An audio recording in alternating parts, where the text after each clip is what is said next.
Good evening, and welcome to this workshop of the Board of Education. Tonight, the board will receive information from Anne Arundel County Public Schools staff related to the fiscal year 25 CIP and capital budget workshop. All set? This workshop is being broadcast live on ACPS TV, which can be found on channel 96 on Comcast and Astound, and channel 36 on Verizon. High-definition broadcast can be seen on channel 996 on Comcast, channel 496 on Astound, and channel 1961 on Verizon. The workshop can also be viewed live on ACPS YouTube channel. Thank you for joining us. So, Dr. Bedell, I will turn it over to you. All right. Thank you, Madam President, to those who are here today and those who are viewing this via online. I am excited to present the FY 2025 capital budget and capital improvement program.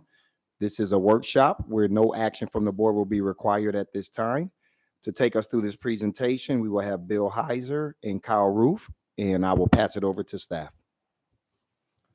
Thank you.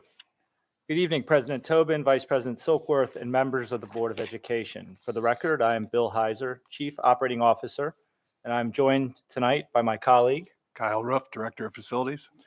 Tonight's Board of Education workshop is a presentation of the Superintendent Bedell's recommended FY 2025 capital budget and capital improvement program. Tonight in our presentation, we will be reviewing the CIP process, summarizing important CIP issues, and sharing the FY 2025 capital budget, which will include the major capital projects and reoccurring capital renewal projects. So I'll begin with reviewing the CIP process.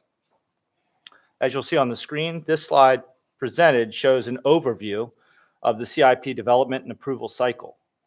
Development of the CIP starts in July and builds off the previously approved CIP. By August, a draft is presented for internal review, and the product is presented in September to the Board of Education through briefing, workshop tonight, hearing, and initial approval at the second board meeting of the month. The document and supporting forms are then sent to the Interagency Commission on School Construction in early October. This year, that date is October 4th. Staff at the IAC then perform a review of the material and provide comments for response by Thanksgiving. 75% recommendations are provided by the IAC in December. In February, the Board of Education votes on approving the CIP to move to the county executive. 90% of the IAC recommendations are provided, and we hold a meeting with the county's Planning Advisory Board. In the first week of May, we receive the county executive's budget recommendation and 100% from the IAC. Finally, in June, the County Council votes on the budget and is adopted by the Board of Education.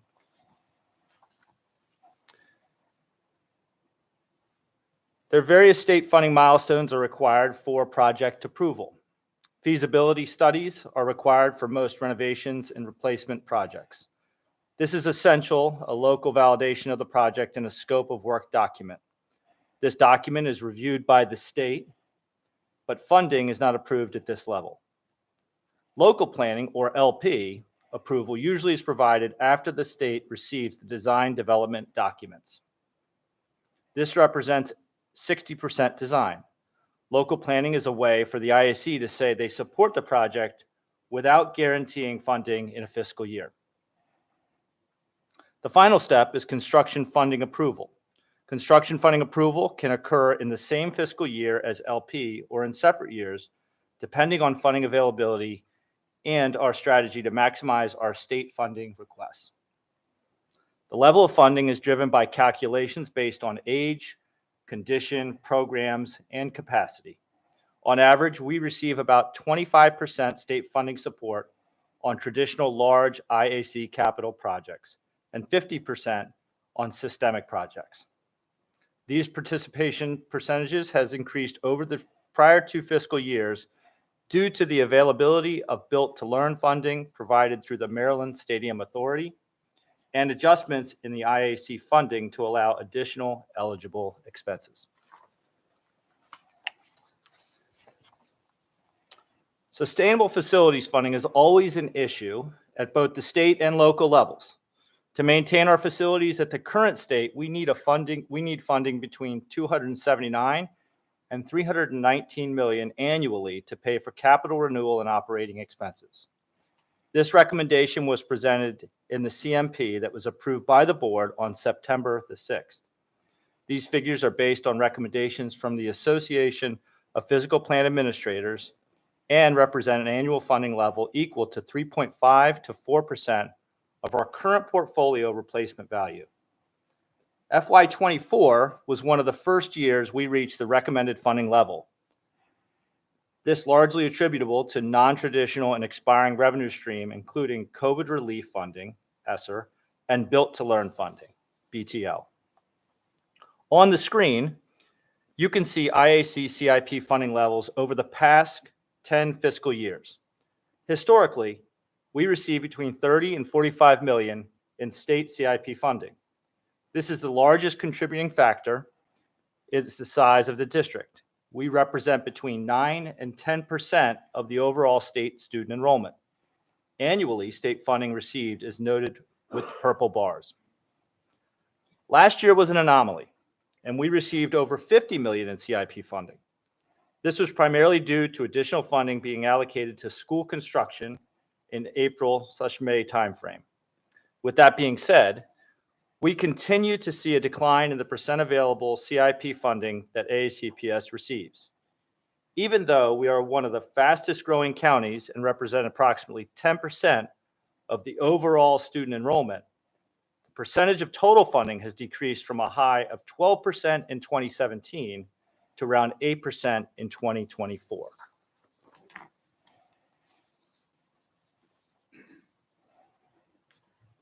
Next slide. The other side of the funding coin is local funding. Local funding dollars have fluctuated over the past 10 years, as you see, but have supported between 70 and 85% of our annual funding request. As one of the wealthier counties in the state, we are largely locally funded.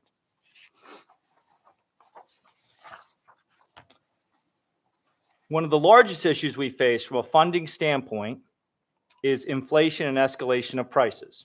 Each year, the Interagency Commission on School Construction adjusts the cost square foot to construct school buildings. The cumulative percent increase is noted in blue on your screen. From the chart, you can see that since 2015, construction unit prices have increased 80%. In 2015, the unit cost for building and site improvements was $250 gross square foot, while in 2025, we are looking at 481 gross square feet. While prices have increased, the contribution from the state has not kept pace, at points in time decreased. This is noted with the orange line. Relative to the last fiscal year, we anticipate a large decrease in state funding in FY25 to be near the dotted trend line.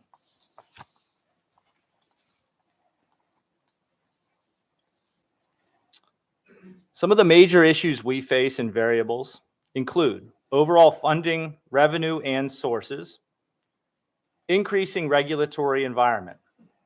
We have new and revised building codes, new and revised programming standards by the state, and new and revised sustainability and environmental requirements. Also, the availability of qualified contractors and labor continue to be a variable that we can't predict. Also, there's an increase in material prices and supply chain disruptions. At this point, I'd like to turn it over to my colleague, Mr. Ruff, for the remainder of the presentation. Thank you. In this year's budget, we're requesting $234,527,000. This is up from the $34 million from the FY24 approved budget. This money will be used to support $172 million in major capital projects and $62 million in recurring projects. As a reminder, the blue bar at the top of the screen indicates our funding requests broken out into state and county funding buckets. One of the new projects introduced this year is the school bus facility and lot. It's to relocate the Millersville office and combine the maintenance, parking, and training facilities in one location. The $1.3 million request in FY25 would be to start a feasibility study and initial design. We're working with our county partners at this time to locate property for this project.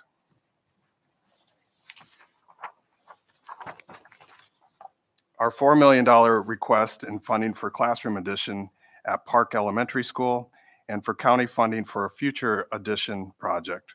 Park Elementary School is scheduled to bid this fall or winter and is anticipated to be completed in the spring of 2025. Our request for local funds will be used to support a future addition project. The project location will be dependent upon the results of redistricting and a review of current enrollment patterns and projections.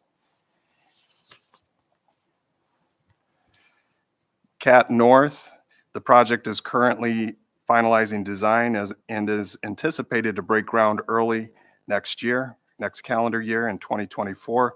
The project will be completed for the 2026-2027 school year, and the center will be located on the Old Mill complex adjacent to the high school and near the footprint of the current Old Mill South Tower.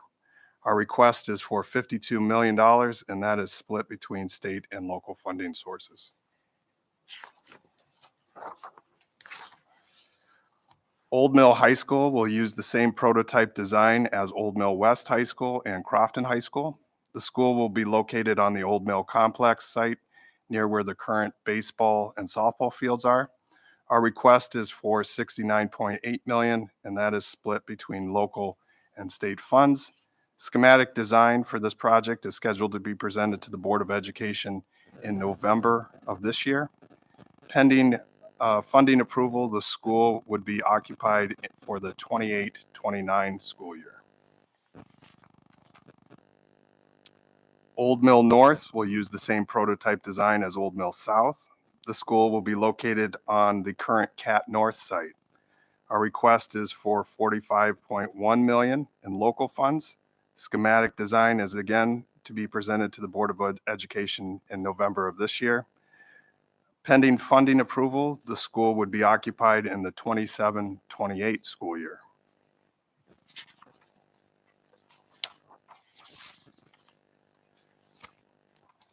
So this slide summarizes the recurring projects that we have requested for this year. Our request for current recurring projects is approximately $62.2 million. Many of these projects originate from that comprehensive master plan that was approved by the board on September 6th. Most of the categories are locally funded except for the building systemics and the aging school programs, which have state contributions. The projects that are noted with an asterisk will be discussed in more detail on upcoming slides. Going down the list, health and safety for $1.2 million. This program includes projects such as fire alarms, public address systems, structural issues, and other safety and code-related projects. Security for $2 million request includes new and replacement access controls for buildings, fences, as well as security vestibules. Building systemic or systemics, as we refer to it in facilities, the $32.3 million request includes replacements for HVAC systems, roofs, and control systems. These are usually larger projects. This is a state-funded category in which we are requesting funds for an HVAC replacement at Lindale Middle School and the third phase of a window, walls, and roof project at Glen Burnie High School. It should be noted that the HVAC needs represent one of the single largest categories in our FY25 CMP, and they represent 37% of our needs. Over the next 10 years, we estimate that approximately $248 million will need to be allocated to upgrade our current HVAC systems, and this is just for existing buildings. Maintenance backlog. Our $7 million request includes smaller capital renewal projects such as generators, smaller mechanical electrical projects, door replacements, and window replacement projects, as well as finish work, including tile and cabinetry in the schools. The roof replacement program, our $4 million request, is prioritized on the roof condition and is a locally funded program. Roofing projects represent 27% of our needs. And as noted in the FY25 CMP, we list $15 million in roofing projects that require funding this fiscal year. Although the request will not cover all the needs laid out in the CMP, it will go towards addressing some of the most critical roof replacement projects. We plan on increasing this funding for this program in the coming fiscal years to account for that need. Relocatable classrooms, $1.2 million is being requested for constructing relocatable classrooms at schools that are overutilized. This line is a locally funded program, and it's funded primarily through impact fees.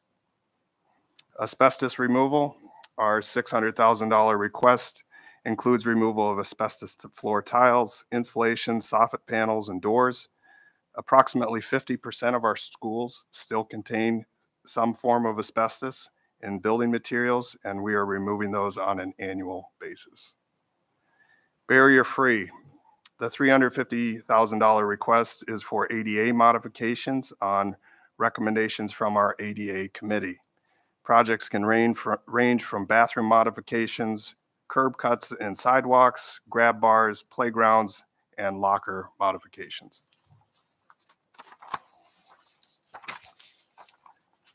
School bus replacement, the request is $2 million, and this is for cyclical renewal of Board of Education owned school buses and for the expansion of alternative vehicle and van program that we currently are using. The health room modification, $350,000 request for health room modifications. These are primarily prioritized from the county health department. School furniture is a $600,000 request, and it includes replacement of worn or broken school furniture or to supplement classroom furniture for increased student enrollment. Upgrade various schools, an $800,000 request is for the modification based on program needs and the age of facilities. Projects in this category include media center walls. A lot of our schools had open media centers where it was just outlined with bookshelves, and we like to put walls in those now. And they also include smaller modifications such as additional office space. Vehicle replacement. Our request is for $500,000. This is to replace our aging fleet of vehicles. At facilities, this would help us replace dump trucks, box trucks, backhoes, and vans that we use. The aging school program, this request is for $575,000. Again, this is a state category that funds 100% of the construction costs. Examples of projects in this category include elevator upgrades, folding door replacement, brick repointing at schools.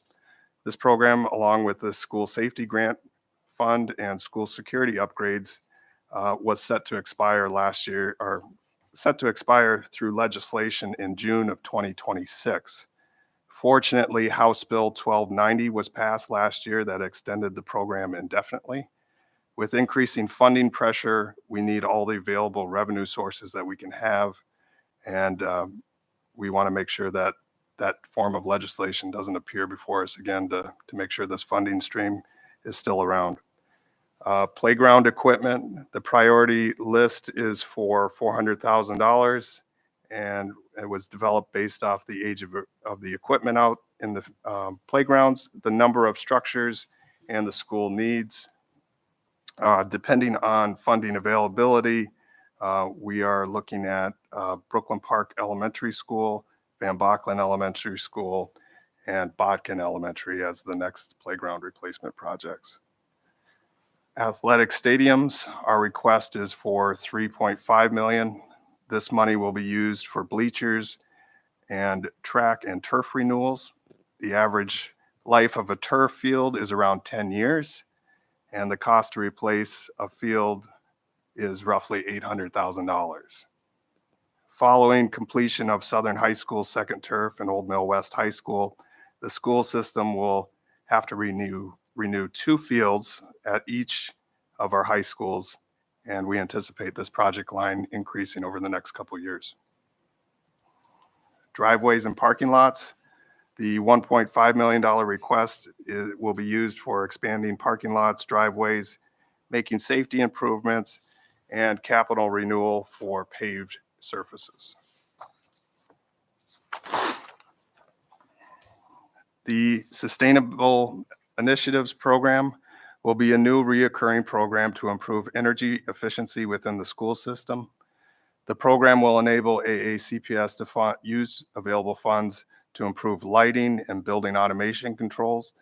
In addition, money can be used to pursue grant opportunities to receive additional funding. We anticipate BGE rebates from our large construction projects to be used to fund portions of this each year. Since 2013, we've successfully received over $4 million in BGE rebates, and we anticipate another $2 million to be realized by 2026.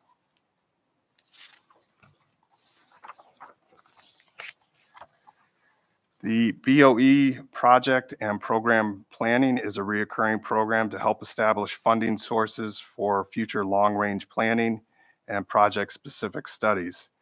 We anticipate updating the existing long-range plan, which we refer to as the MGT study, starting in fiscal year 2025. This program will help start feasibility studies without fiscal year constraints. In prior projects, having the funding source not available until July hurt us as far as completion of construction schedules and really pushed us up to the start of school before we could occupy the building.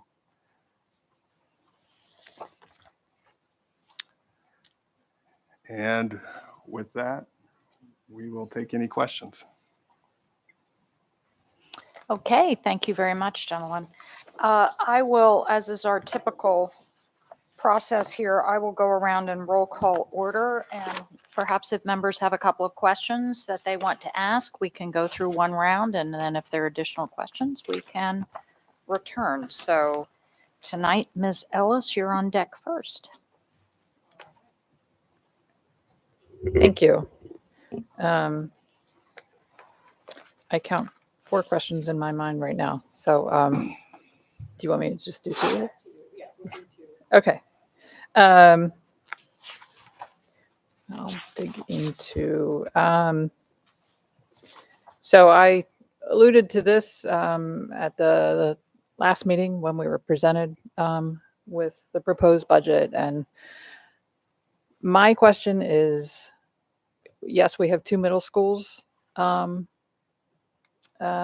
up, but those are not new middle schools. Those are replacements. We've opened one high school. We're about to open another. There's another new high school on the horizon. How are we not in need of opening any new middle schools? Sandy, can you go to 22? Up on the screen is a slide from the redistricting presentation noting projected capacities of middle schools after redistricting takes place. And it really looks at the 2031 school year. So 10 years out, almost a little less than 10 years out. Noted up on the screen, we don't anticipate any schools to be overutilized above 100% capacity. One of the key drivers for any new school addition or anything like that requires a capacity need that's beyond the available seats. The map that we're showing is showing that we do have availability of seats, and it may require additional redistricting beyond that 10-year horizon to account for that. But there are available seats, and you can see that some of the schools are less than 70%. Those are indicated in that purple shade. The largest areas of growth that we do see in the county are associated with the Arundel and Crofton areas. Right. Sandy, if you could jump to the next slide.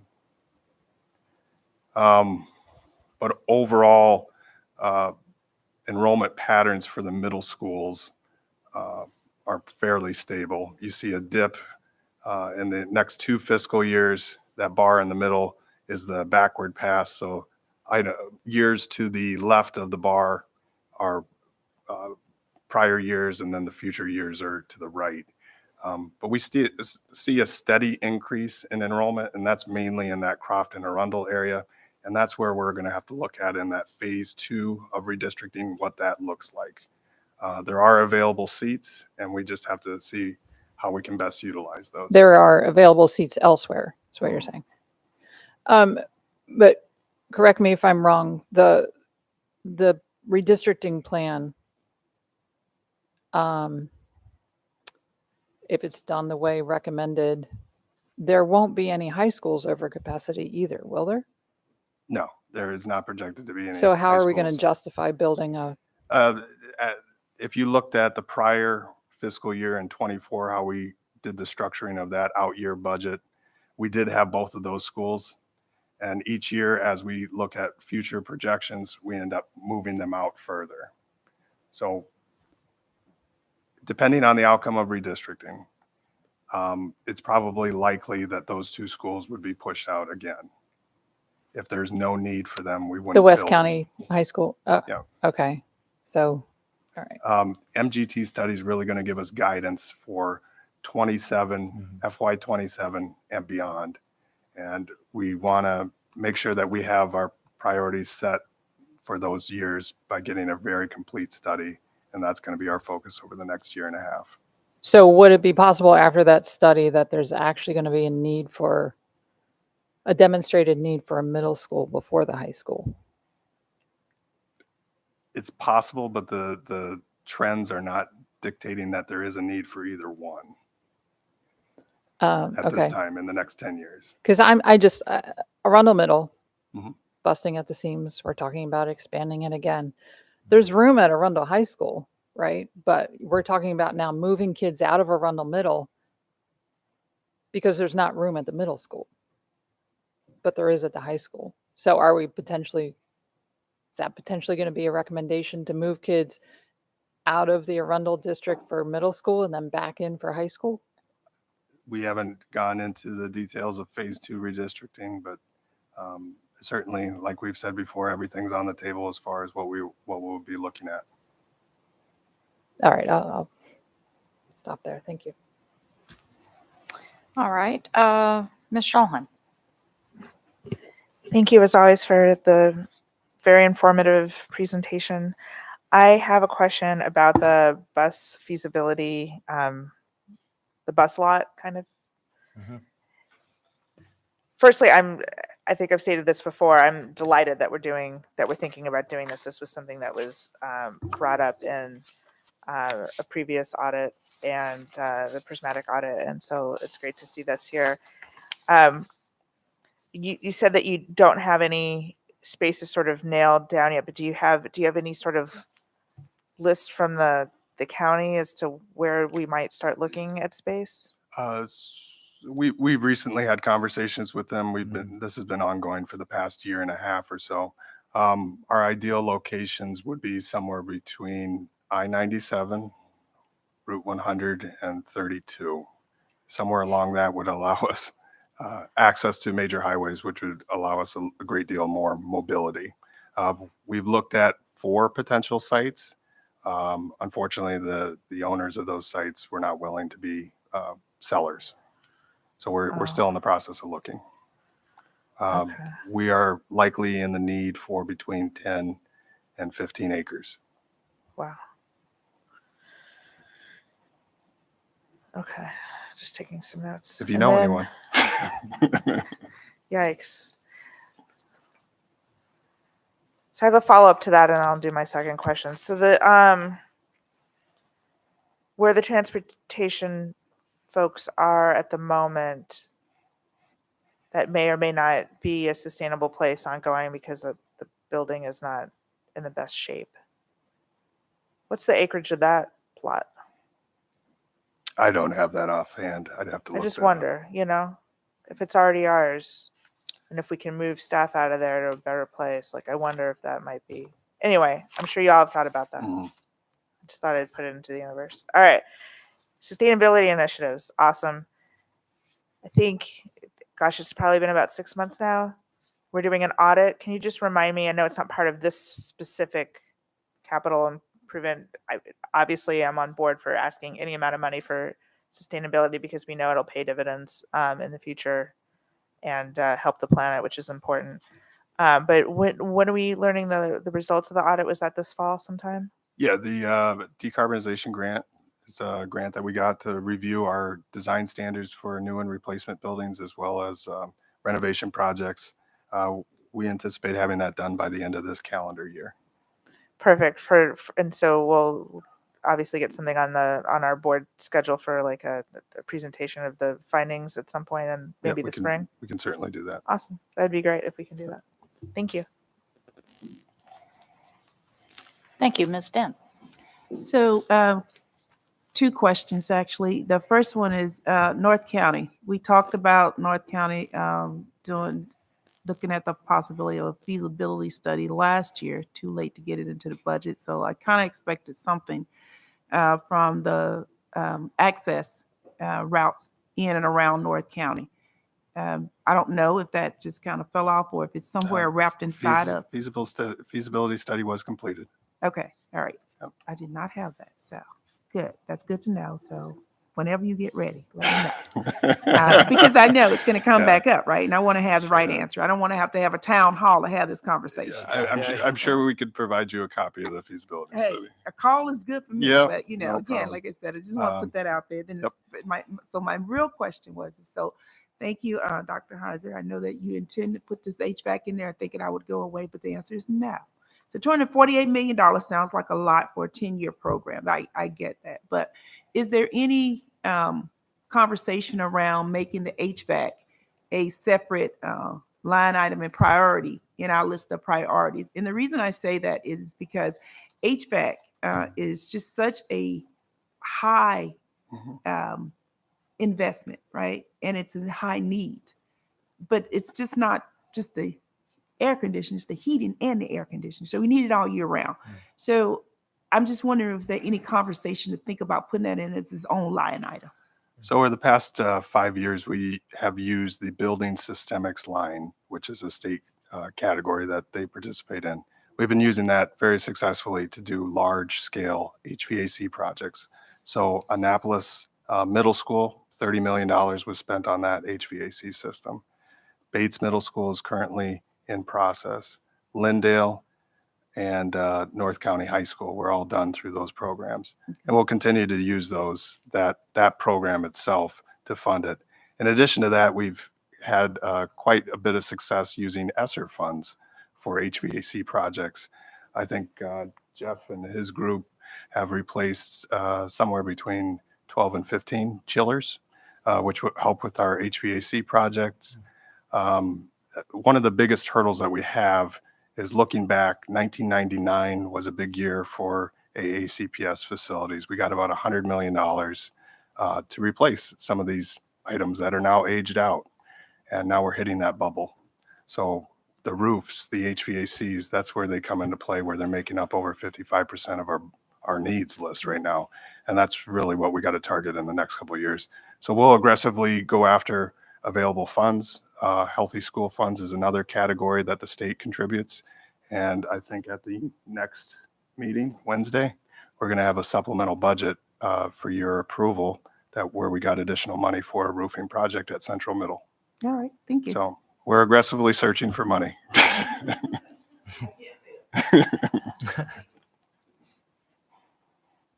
We just heard the mayor say he was going to run after money, so, yeah. Mr. Lynn. Okay. Mr. Silkworth. Thank you so much for this report. I have a few comments and or questions. It is great news to hear about the feasibility for North County.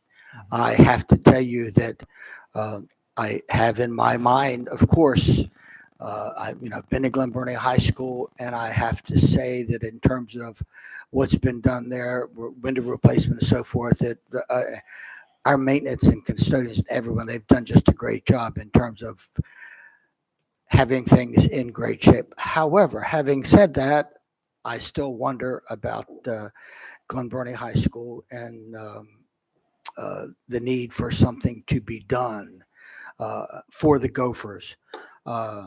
But I'm just going to put that out there. You mentioned that there seems to be a serious problem with contractors, subcontractors. Is that a real problem at the moment, or is it just? Can you elaborate on that a little bit? The labor pool is just really tight with Okay. contractors in general. So Right.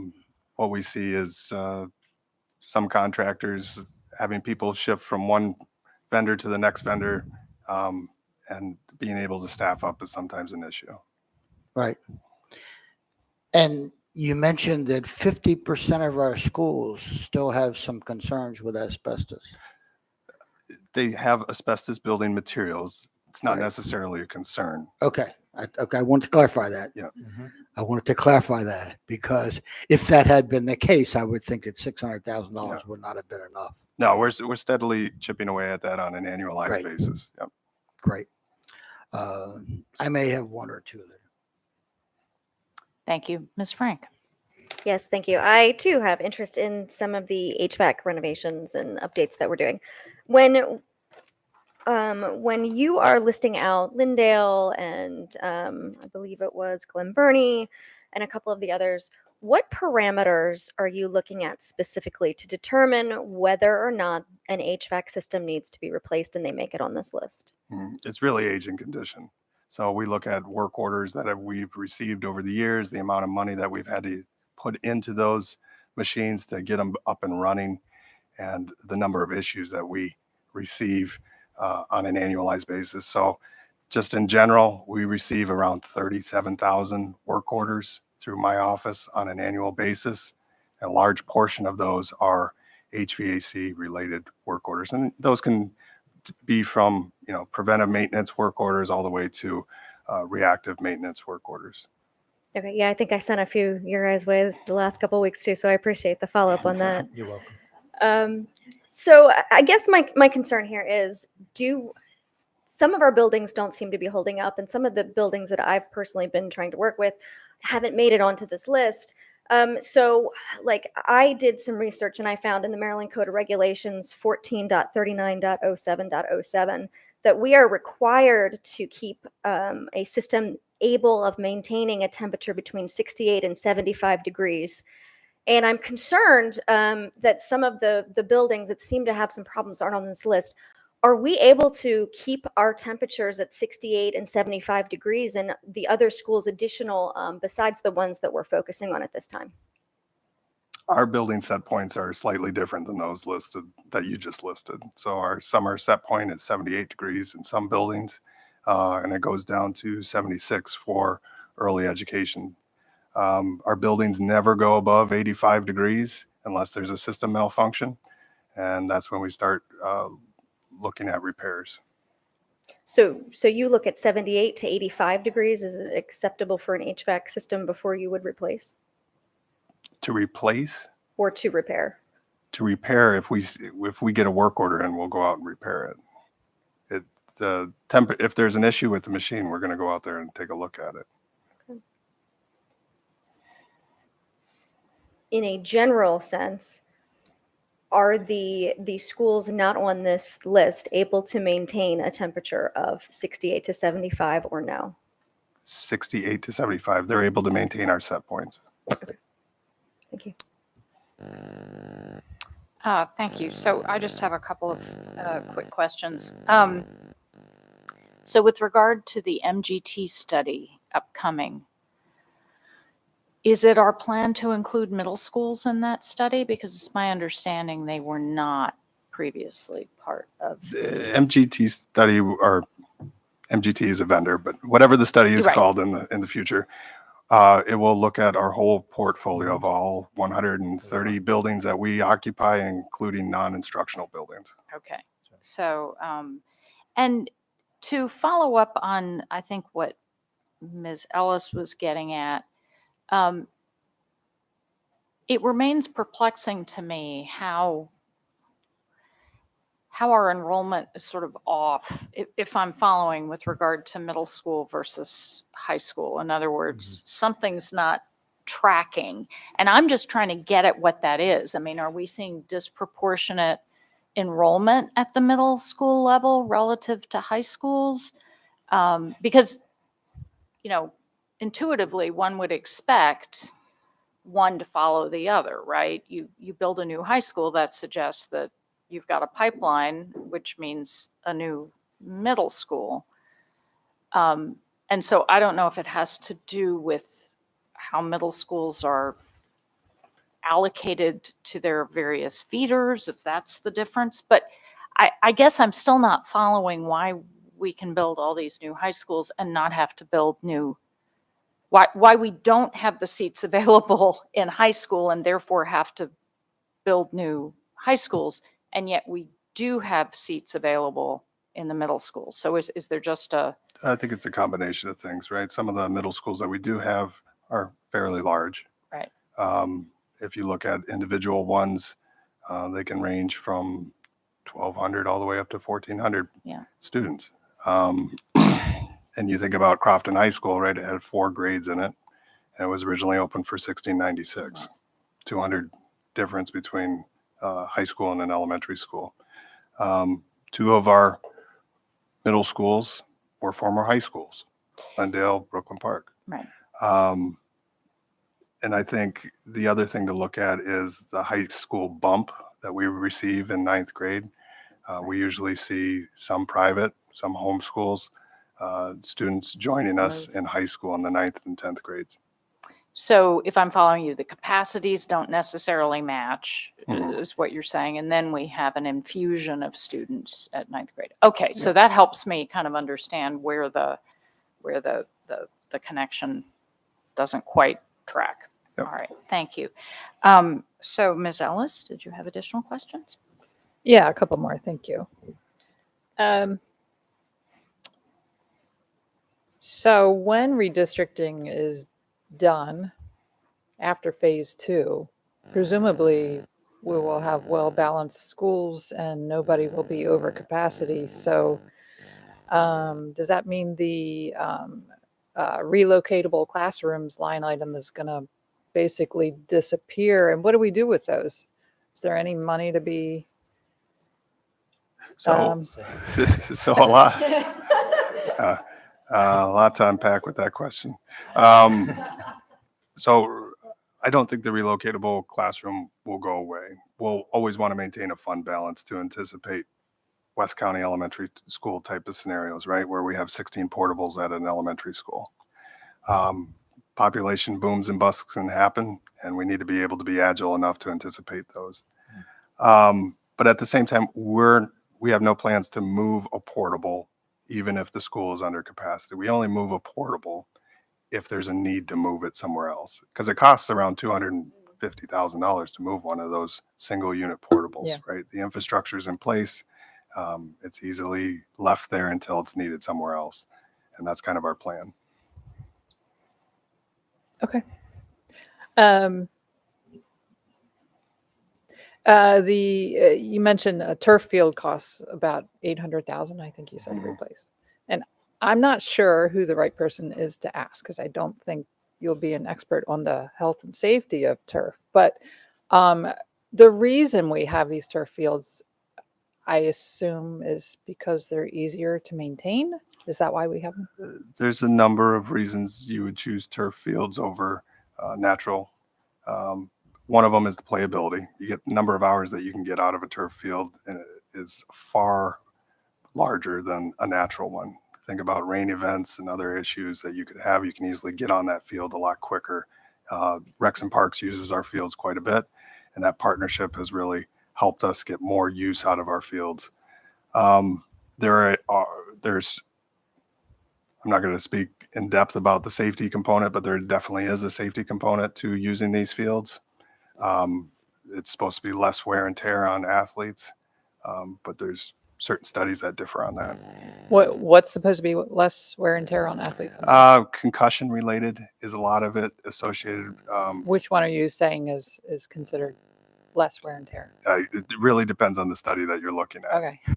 It's still up for debate, but the rubber surfaces are supposed to help with impact. Okay, I see that. So a certain quarterback got injured in Yes. his first game, and then I read an article about. I knew this is where this is Sorry, going. but when I read it, so I read an interesting article about that afterwards, which is that there's concerns about turf fields, and that apparently several of our stadiums in preparation for the World Cup in 26 are going to convert to grass because they're considered safer. Yeah. So that's why I asked the question. So we're spending all this money on this, and I'm just wondering, I'm sure it's a larger conversation among. Yeah, it's a tremendous amount of money to take care of natural turf to the level that needs to be maintained to achieve those same conditions. So it's a lot of money. I'll just leave it at that. Okay, that's okay. And one other question, you mentioned, legislation that benefited us in the last cycle. What do you need us to seek out this time around? I think if there's any additional funding sources that are available for these HVAC systemic and capital renewal projects, that's really the money that we need to seek out. My team does a great job looking at alternative funding and revenue sources that we can chase down to get that funding, but any additional money will really help us take a bite out of that $600 million backlog that we see over the next 10 years. Okay, thank you. Thank you very much. That's all my questions. Thank you. Ms. Schulheim. Yes, I had one question just to piggyback on the whole relocatable classroom talk. So I assume the school you were mentioning that has so many of them is what, Piney Orchard. But when, and I know it's a ways away, but when West County Elementary opens or when we redistrict or whatever comes first, you're saying that those 16 or some odd, Those particular portables were leased for capacity. We don't own them, so they wouldn't stay there. oh, good, because then my thought was like, well, where would the kids play? Right. Okay, good. Yeah. Thank you for clearing that Yeah, up. That's all I got. Thanks. Ms. Dent. Mr. Lynn. Mr. Silver. Just one question. I was looking at this graph that shows in orange the state funding, and for 25, big drop. Yep. I guess my question is, if we were to kind of project out the next couple of years, are we going to continue to go down, you think? Or is it hopefully going to go back up? It's hard to predict, especially the economic environment that we're in, interest rates, and how much revenue the state can take in. But you can see that prior to last year, right? Last year was an anomaly. If you look at 22, 23, 21, we're all below that trend line. And I think that's probably where we're likely to be. Well, 2019 wasn't so good. No, it wasn't. No. That's my only question. Dr. Heiser, would you rather play on a soccer turf field or grass? Well, hate to I put think you on the I'll answer spot. that if I was a multi-sport athlete, I'd rather have a turf field. And that's the difference between a high school environment and a World Cup. If I was playing in the World Cup, Mr. Soakworth, I'd want to be on a grass field. Okay. But we're not playing World Cup games at our high schools. Thank you. Thank you. Well, on that statement, Ms. Frank. Yes, thank you. I just have a quick, and you might not know the answer to this, but when we're looking at our vehicle replacement and we have about a $500,000, is that gone down from previous years because we have increased the age of our fleet legislatively, or is that about the same as it has been? Do you have an answer to that by any chance? Let me look at the prior year. I think we did bump it up a little bit from the prior year. Yeah, correct. It was 400 before, and let's see. Vehicle replacement. So we requested 500 last year, and we got 400 from the county. Okay. But it's fairly steady state. Okay, so it's pretty, we kind of ask for more or less the same kind of every year. Okay. Yeah. All right, thank you. Okay, thank you. I have no additional questions. Does anyone else have any? Have we covered everything? Okay. Dr. Bell, any last comments you want to make? Yeah, that whole deferred maintenance piece over the next few years, it scares me a little bit, but we'll figure out a way through all of this. And I just want you all to know some of the comments made up here today definitely resonate with myself. I've spoken with several of our folks, and we do want to make sure that we're doing the studies and making sure that we're doing our full due diligence to address some of the concerns that some of us have. Because I know with my inexperience in this area, I can sit here and say this needs to be done. But I think bringing some outside lens in here and giving us some data will allow for us to hopefully address some of these concerns that were brought up around middle school and things of that nature. All right. All right. Thank you, gentlemen. Thank you very you. much Thank you. as always. We appreciate it. And good night, everyone. Have a good evening.